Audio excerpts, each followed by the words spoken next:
Alexander the Great is back fighting for the featherweight strap against the frightening Diego Lopes, and Michael Chandler faces Paddy Pimblett in what could potentially be Fight of the Year. This is the UFC 314 preview show on Fighting with Friends.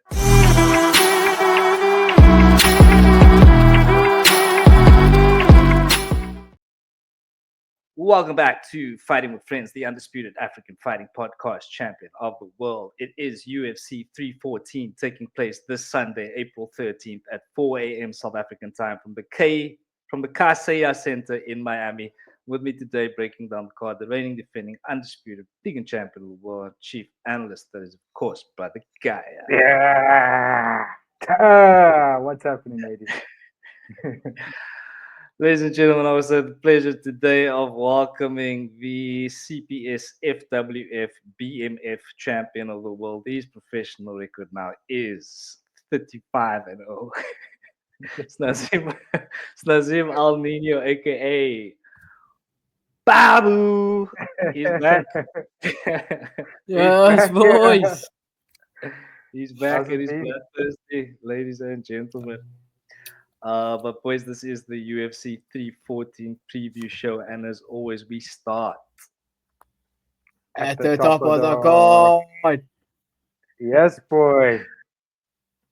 Okay, boys, at the top of the card, we do see Alexander Volkanovski, the number one featherweight, record 26-4-0, 13 by KO, 3 by sub. He is, though, on a 2-fight slide, of course, losing to Ilia Topuria and Islam Makhachev in back-to-back KO losses there. Coming up against another potential knockout here, frightening prospect, Diego Lopes, the number 3 ranked featherweight, 26-6-0, 10 by KO, 12 by sub. Absolute finishing machine is on a 5-fight streak, bruh. So absolutely frightening here. So we all know what he's about. We all know what these guys are about. So I'll give Babu the honors. First day back on the job, bruh. What can you tell us here? Yo, wait, I haven't done this in a while. No, kidding. This fight really intrigues me because seeing, I remember watching Diego Lopes, Ivlov, they match up, and I thought Diego Lopes was literally outskilled in that fight because Ivlov had so many different tools to deal with Diego Lopez's stand up. And then seeing Diego Lopes just get better and better as the fights came on. I think the Dan Ige fight made me realize he's a real contender, because at that time I thought Dan Ige was the contender because he was storming and he was taking short notice fights and getting the job done, and then to lose that fight against Diego Lopes, who also didn't know who his opponent was. Dan Ige stepped in, and Diego Lopes still adjusted well and got the job done by decision. And then the Ortega fight, I felt like Ortega, he might be on the back end, but I still thought it was a good performance from Diego Lopes. I was a bit shocked that he got the title shot.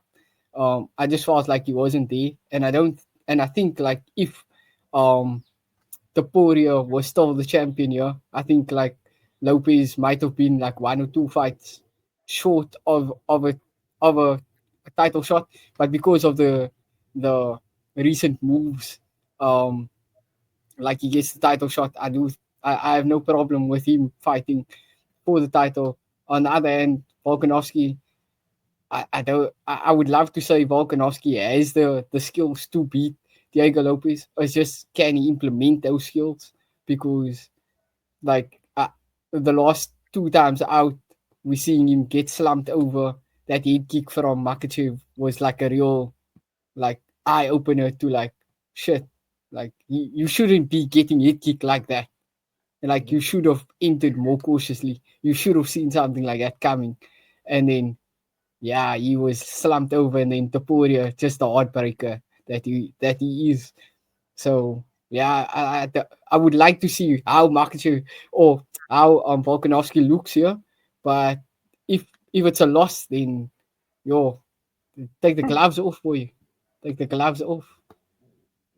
Yeah, quite possibly. But yeah, I think end of the day, he's probably gonna want to have his last fight in Australia. So he'll probably still, regardless of what happens, I imagine he'll still have one more left in him. PG from your side.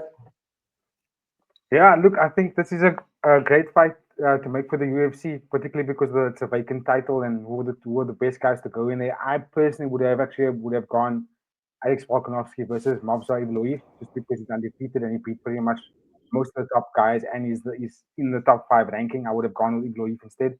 And to go add on to what Baba was saying there, I think if Ilya was still in this division, we would have had Volkanovski, Ilya, and then we would have had Lopez versus Evloev too for the number one contender spot because that's how much Diego Lopez has gained in the UFC since he's come. Sorry, can you guys hear me? I just because I can't hear Yeah. myself. Okay, cool. Yeah. Since he's been in the UFC, he's gone on a 5-fight winning streak after losing to Evloev, right? And that's the only loss in the UFC career, and he's gained a lot of fans since then because he's been coaching the top athletes. He's been on the Ultimate Fighter as a coach, so he's kind of done enough body of work to get this title shot. So I do think it's a worthy opponent for Volkanovski. Do I think that Lopez is going to beat Volkanovski? I'm not so sure. My questions on Diego is what. Did we just lose this man now?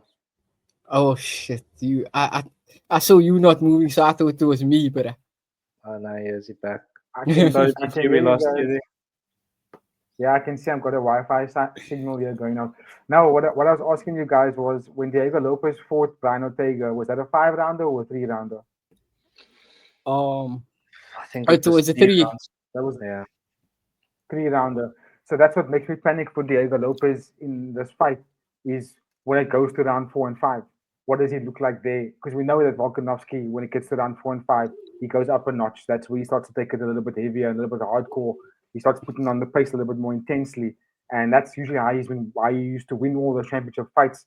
I mean, I don't really want to go on about the loss to Makhachev and Ilya because of the time when Volkanovski took those losses. It was a very strange time for him, but he still took the losses nonetheless, and it did kind of expose where Volkanovski is at. I do think will his chin hold up?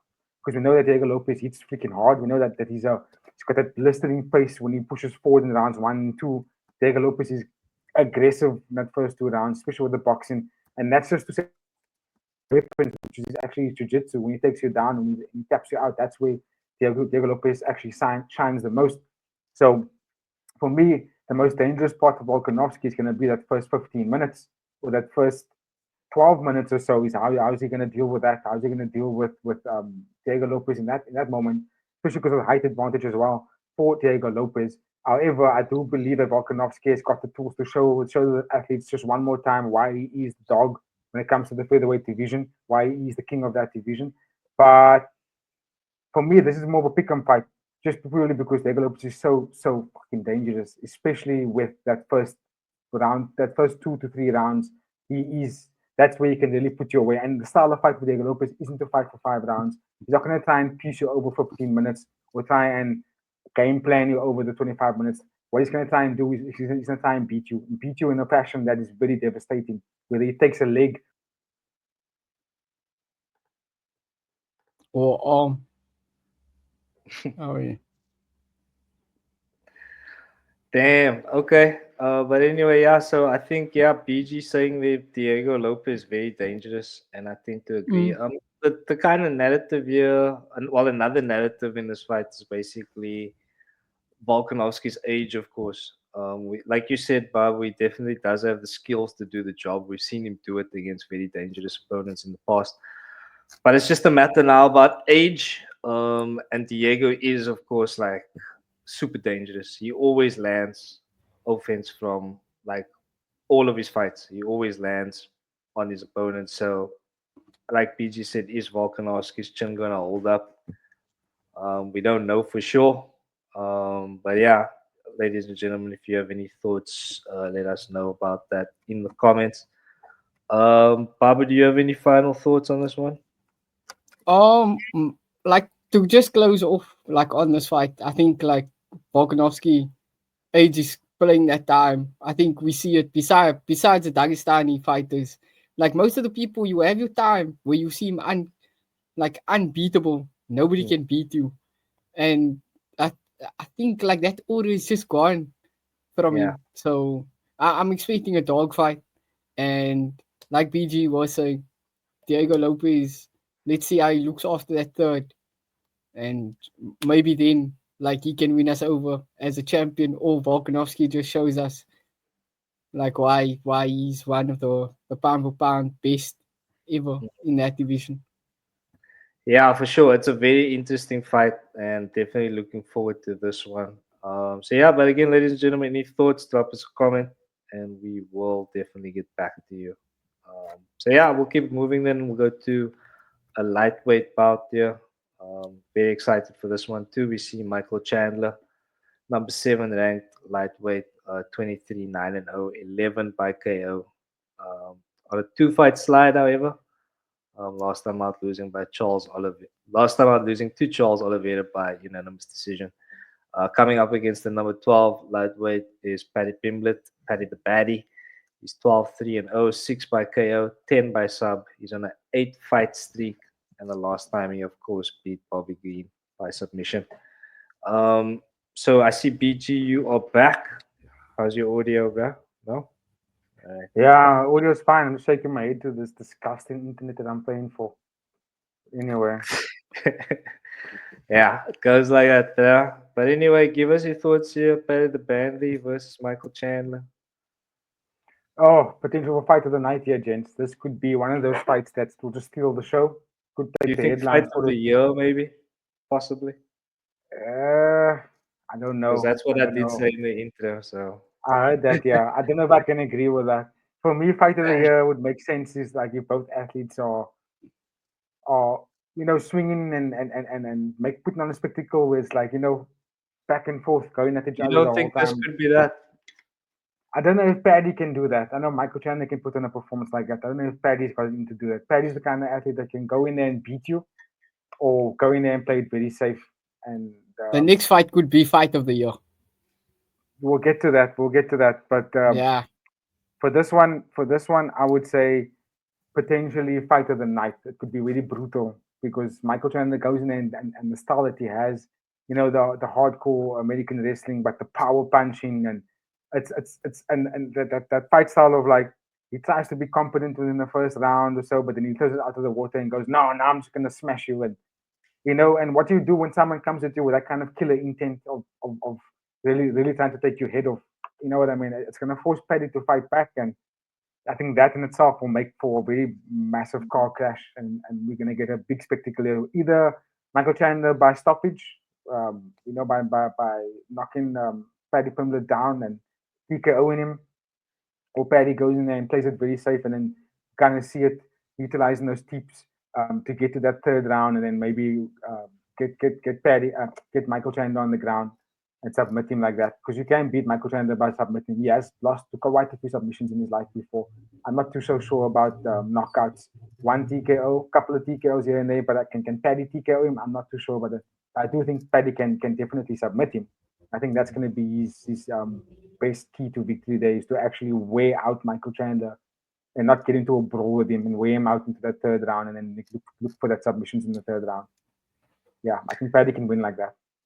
Can Michael Chandler knock Paddy out? Paddy says 1000%. don't get knocked out. So 1000%. Michael Chandler can knock out anybody. If he lands on you correctly, he can knock out anybody. He's got that power to do it. I'm actually worried for Paddy the Baddie in this fight. To be honest for you, I'm a bit scared for him. I was like, yeah, because if he gets touched by Michael Chandler, we could see him. We could see another freakish knockout here. But Paddy Pimblett can fight, my bro. This guy can fight. As much as I don't grant his buzz, he's a very competent fighter. He's skillful. He's got a good, well-rounded game. Not the best knockout power, but a good, well-rounded game. He's a bit chinny when he strikes. His head does stay a little bit too high for me, for my liking, and that's why I'm a bit scared for him in this fight. But I think if he keeps his chin down and utilizes tips and can utilize the long-range weapons, he can definitely slow Michael Chandler down and get him out of there in the third round. Tough thing to do though. yeah, this is of course a 5-round fight. Babu, what are your thoughts here, bro? Massive step up for Paddy the Baddie. I don't think he's had the the warm up here to like somebody like Michael Chandler, because like he's got, I know he's ranked 12th, but he's not like really 12th. Like he's just there, like a placeholder. Like he's still like a top, like he's outside the top 15, I would say, like in terms of skills and opponents. Like he hasn't fought like anybody that's really like a significant fighter that you've seen. Like, oh, I mean, besides Tony Ferguson, but back end of Tony Ferguson, so like hard to say. So he Yeah. hasn't like really fought anybody that's like really pushed him to the limit, and he had a bit of trouble with I think it was Gordon, Mm. and Gordon's lost also it. not like Yeah. Gordon's also not like great, so like you have to look at it and be like, that's a bit tough. Whereas on the other hand, Michael Chandler's just been fighting basically the who's who since stepping in Yeah. there, and his record might be 2-4, but the the the fighters that he's fighting against is like cream of the crop. Charles Oliveira, basically in his prime. Um, like I know he beat Dan Hooker. Dan Hooker went on a run after that. Justin Gaethje being a monster. Dustin Poirier being a monster. So like you have to look at that and be like, maybe Paddy just bit off a bit more than he can chew, because Mm. even though Chandler is a stand-up fighter in the UFC, he does have wrestling to him. So it's going to be hard to like just wrestle him. And I think Chandler has the power advantage because he looks like a fucking miniature version of Hulk. And then Paddy, like he cuts so much weight. And I just don't know how he does all of that. And then with that weight cut, like a lot of people say, when you cut so much weight, it's easier to switch your lights off. And like BG said, Michael Chandler has the power to give anybody trouble. Drop Justin Gaethje, drop Charles Oliveira. Yes, he ended up losing those fights, but that first round, he just goes balls to the wall and he shows you power that you just haven't seen before. So it's gonna be a scary one for Paddy the Baddy. I am like kind of a fan of him, but yeah, I just think like this fight is not best suited for him. I think he bit off a bit more than he can chew. I think he needed like somebody in top 10 and then climb into that top 5. Like easy way into it. You can't just jump into top 5 and then think like I'm good enough, because like the jump is massive, bro. The skill level is way different. Chandler's ranked number 7. Yeah, but now after like people won, like Hooker won, um, Max Holloway won since then, so they moved up, so he moved down. But at the Yeah. time, since his last fight, he was top 5, and then Yeah, he just slot down now.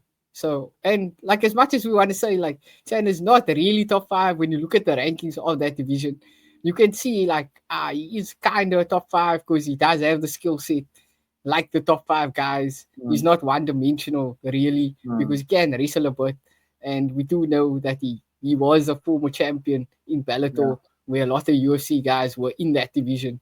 So you know, Yeah. I think it's safe to say that the lightweight top 10 or even top 15 is just probably one of the hardest divisions you're going to fight in to this day right now. It's by far the most competitive division you're going to compete in. So I think for Paddy the Baddy, anyone in that top 15, and he's amongst the top 15, any one of them is going to be a tough fight to fight. You know what I mean?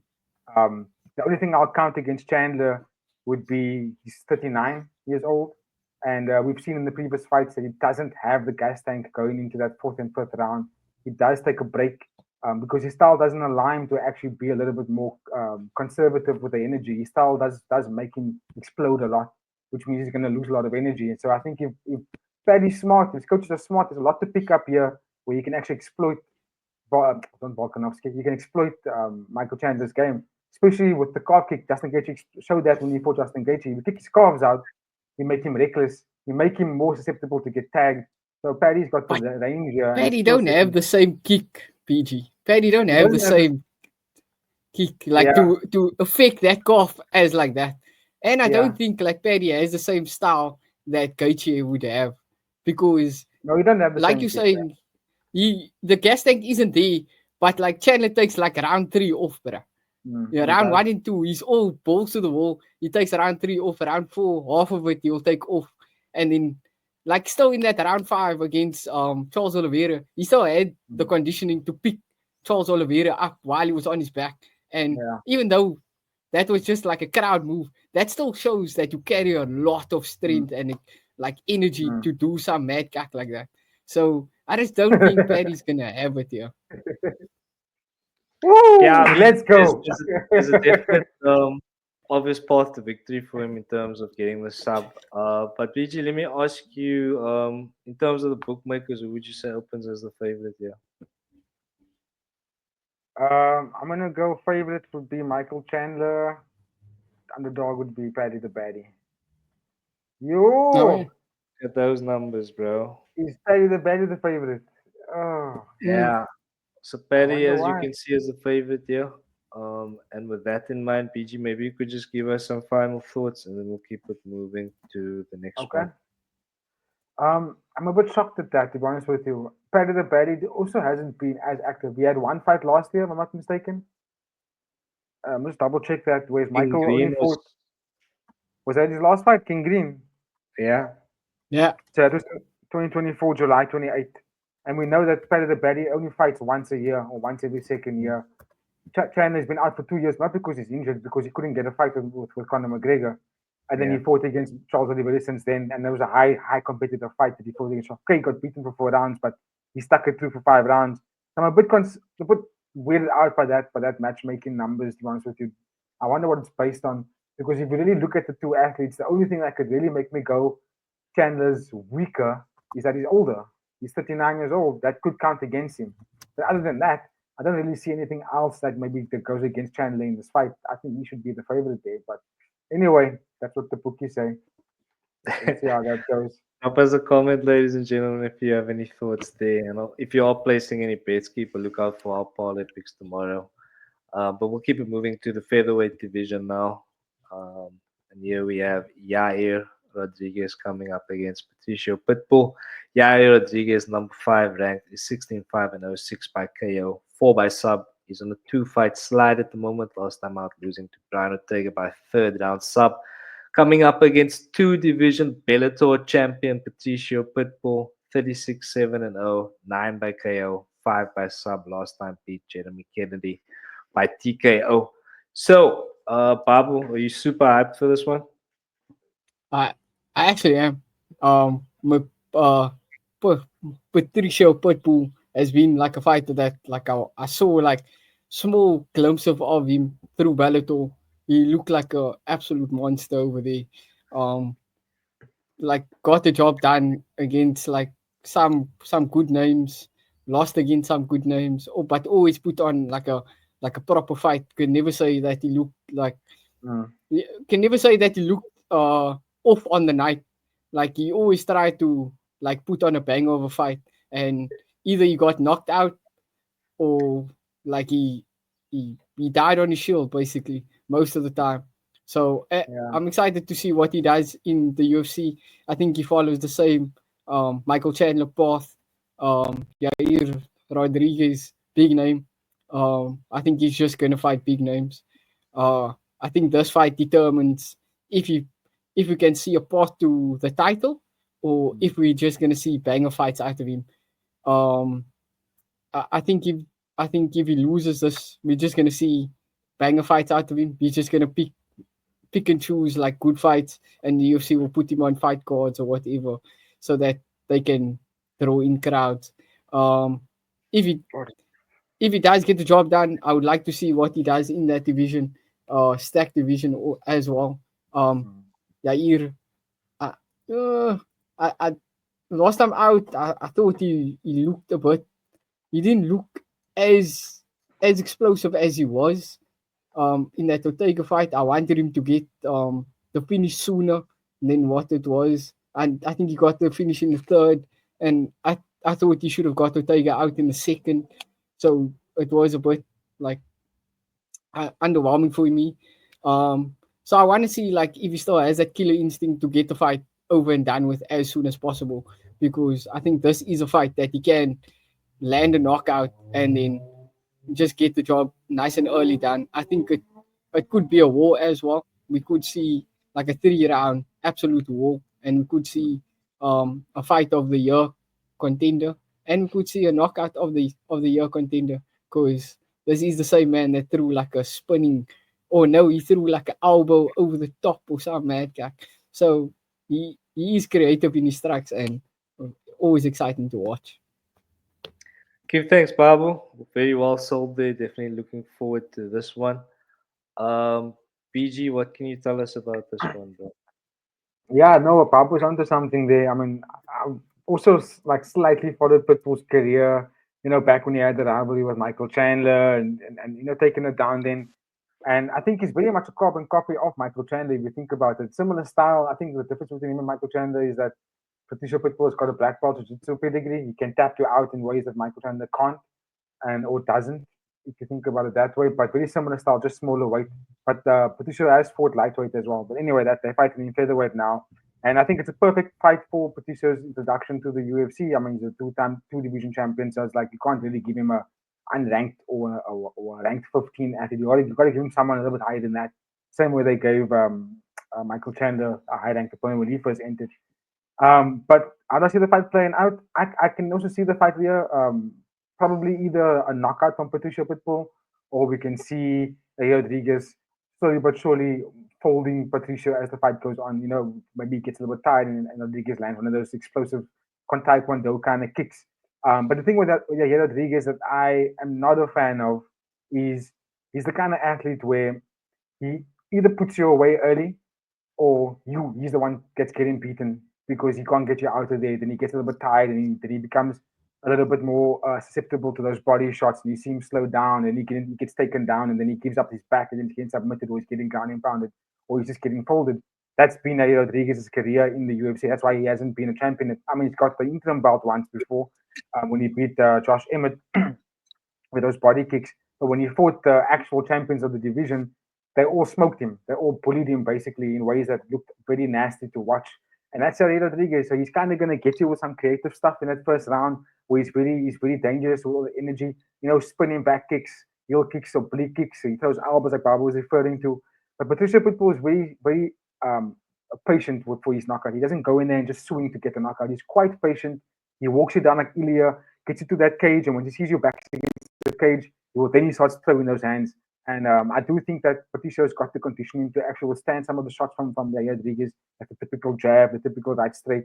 But I think the more dangerous stuff like the elbows when in the clinches or the spinning kicks or the knees, Patricio's got to look out for those. But I think if Patricio is poised, be patient with it, you can get Yair Rodriguez out there round 2 and round 3 because Rodriguez, when the fight goes on a little bit longer, he does tend to fold. So that for that, it makes for a fight where we're going to see these athletes go in there and it can go either way. So I'm quite excited for that one. I'm gonna put my money on Pitbull.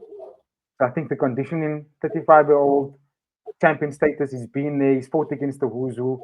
I think his style is the kind of style that can make Yair Rodriguez twitch too much and maybe throw a little bit too recklessly and make his mind fight reactive and that can tire you out. And Patricio will land a bomb on him and have a really exciting debut.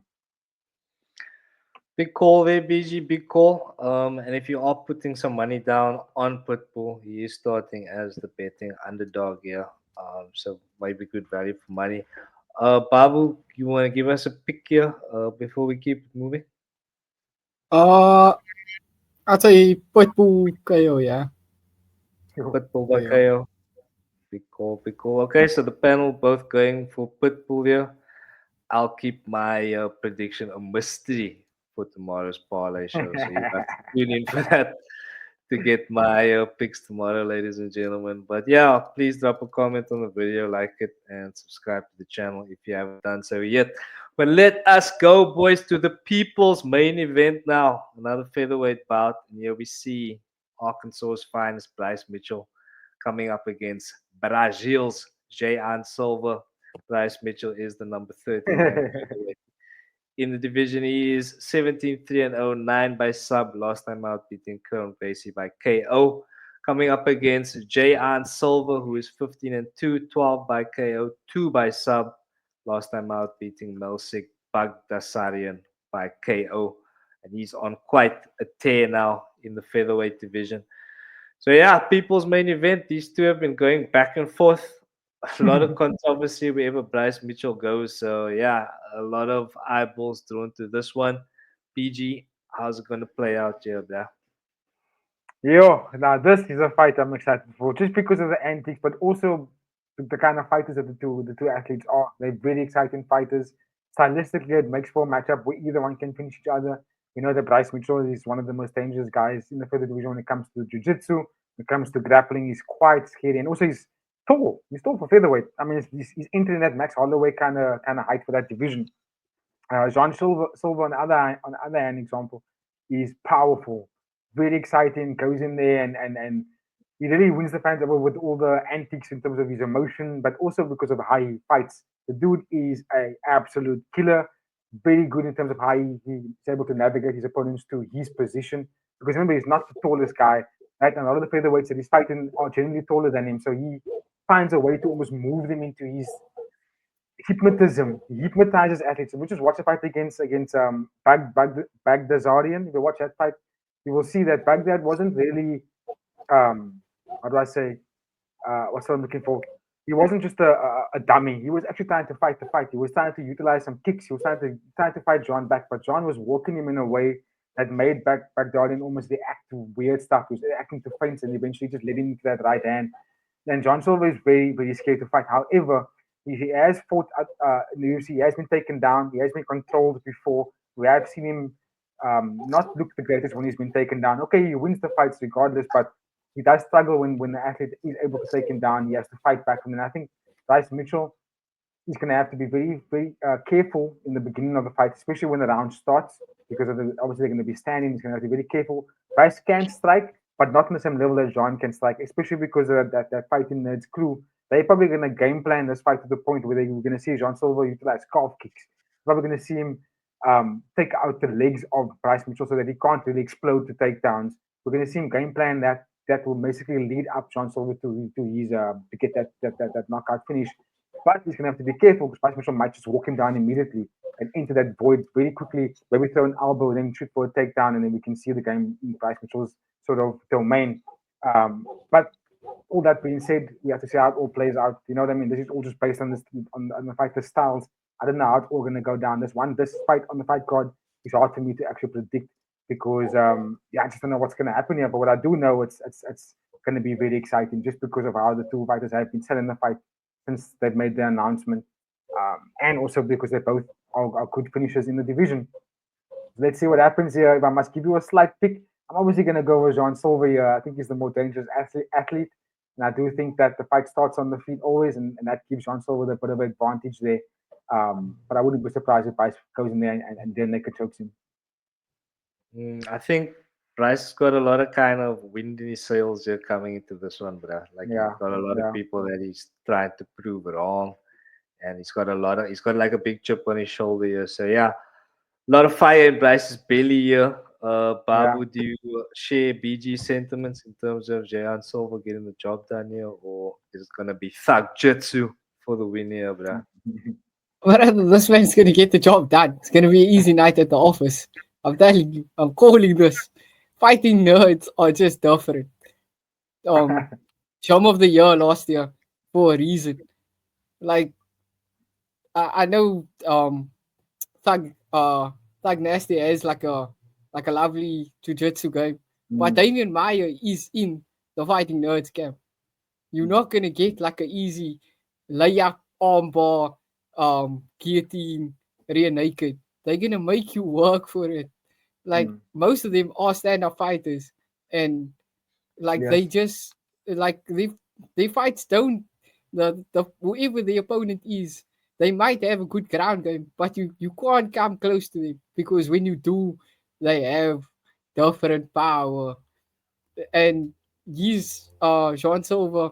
He's one of the guys that really catapulted himself like beyond because he's getting the job done quick and easy.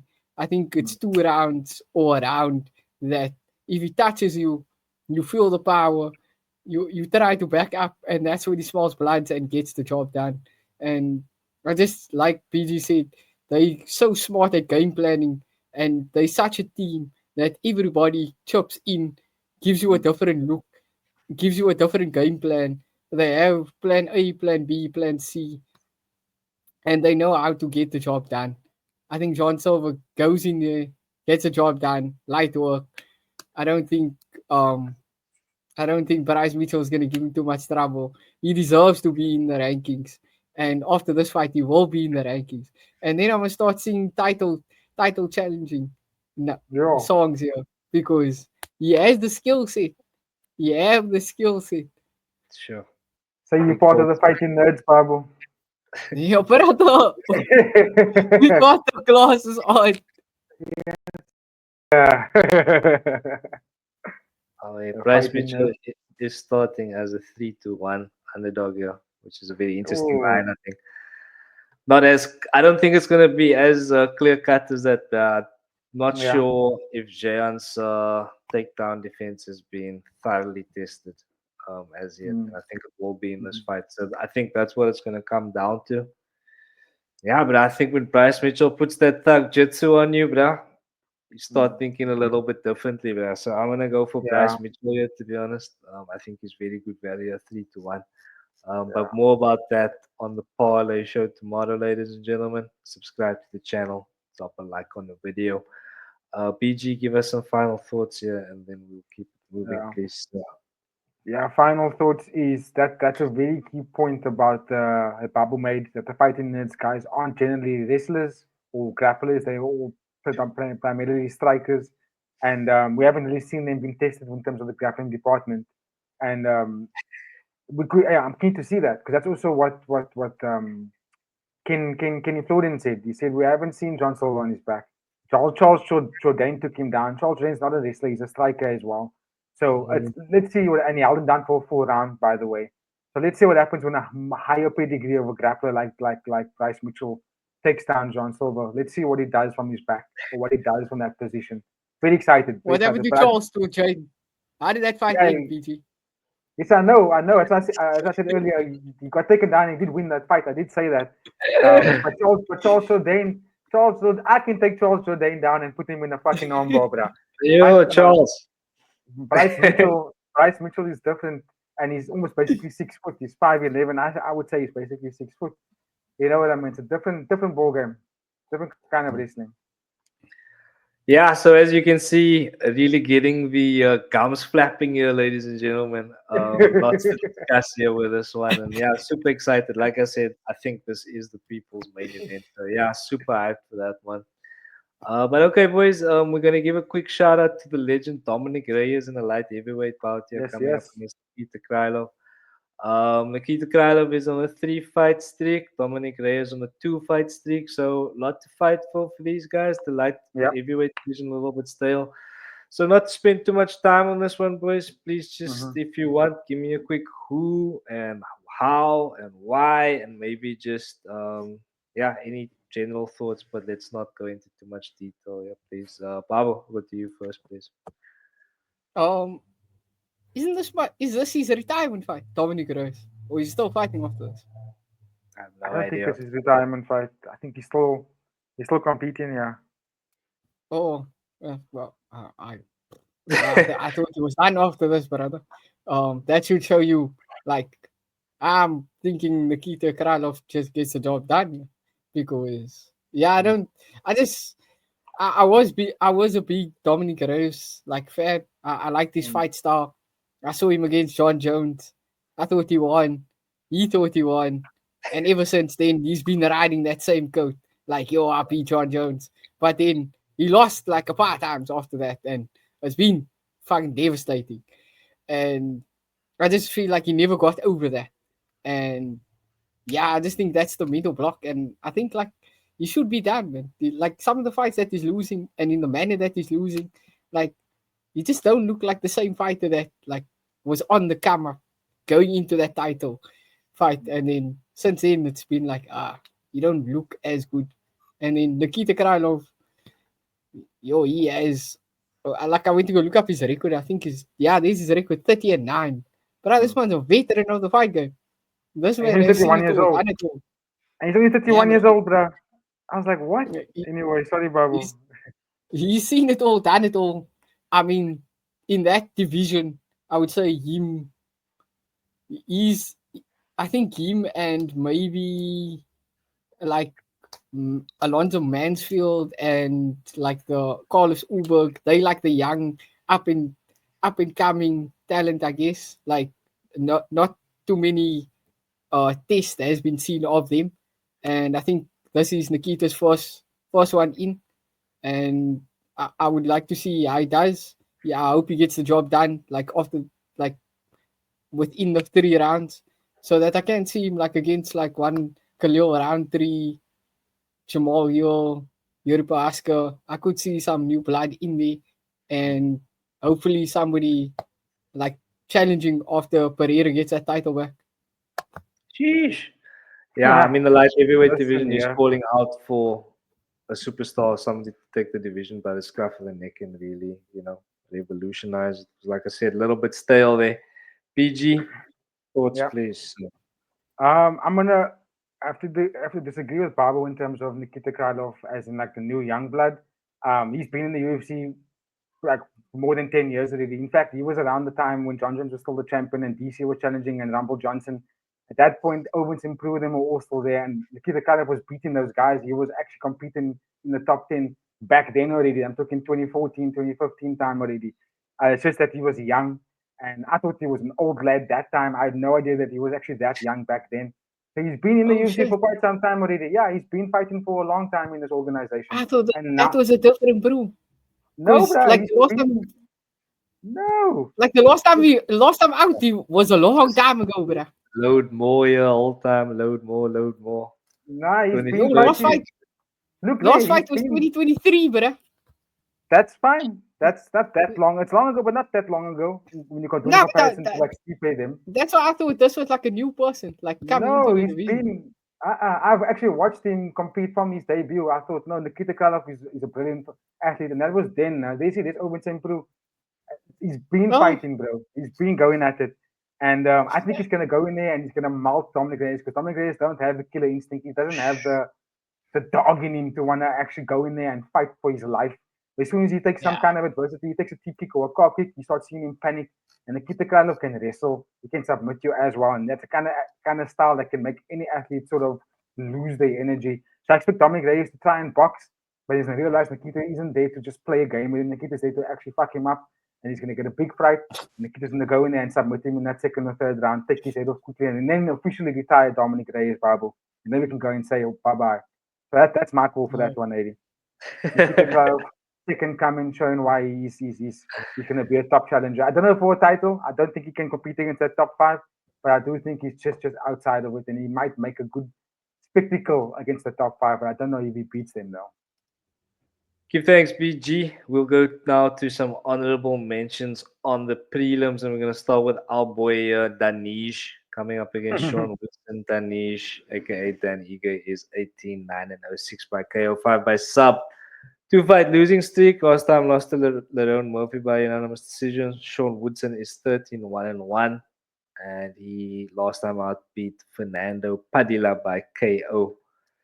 So, boys, again, prelims here, so not too much detail, please.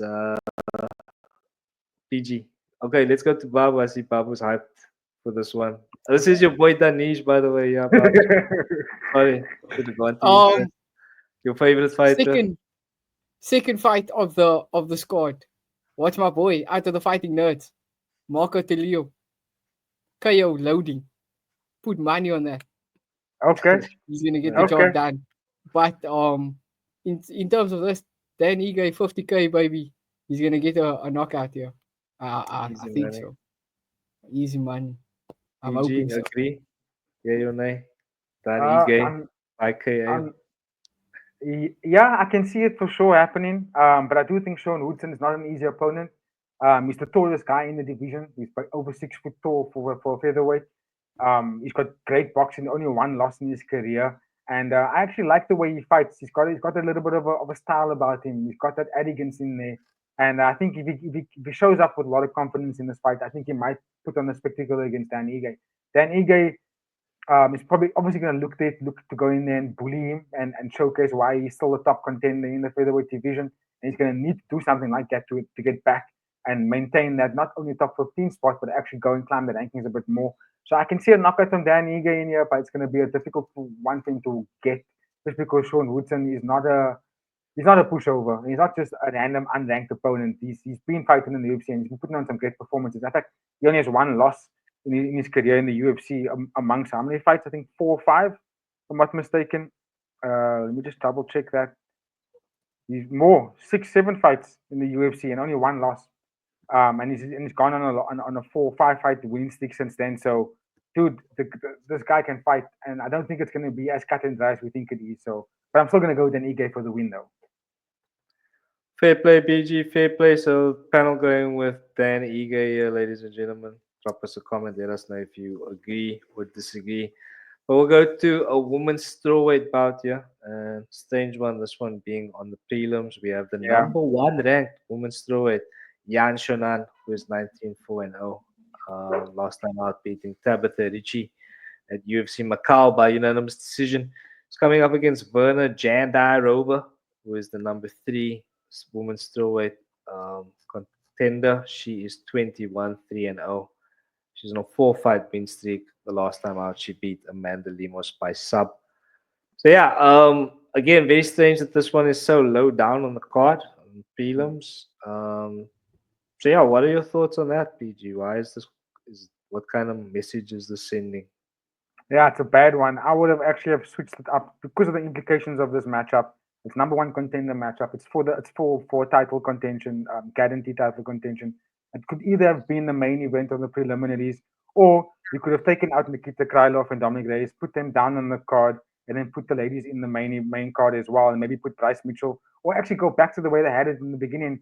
Yair Rodriguez, Patricio Pitbull as the opening card on the opening fight on the main card, and then put the ladies in there and remove Nikita Krylov. They could have done that just because of I personally feel like Yan Chanan has fought on how many pay-per-views now already? 4. So she's got enough pay-per-view points. Takara as well. She's fought in a few pay-per-view events and she basically submitted one of the deadliest women in that division in Amanda Lemos. So yeah, I think that both of them have done enough for me to have actually gone high up on the card. But we're here now. So that gives us a chance to actually wake up and watch the preliminaries and not just wait for the main event. So I think that's quite exciting. How I think the fight's going to play out. I think Kakara is going to win here. I think Jandarova is going to be the one that's going to be more dominant. She's going to struggle to get in. She is going to struggle being a shorter fighter. And we know Shannan's got great wushu as well as the kickboxing. She's got a nice side kick as well, like Whaley. She's very fast.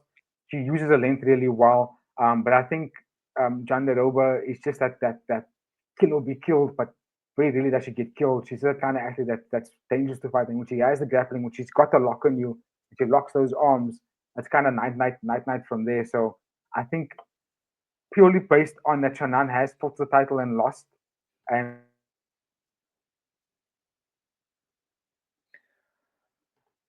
Uh-oh. Eu muito hot create.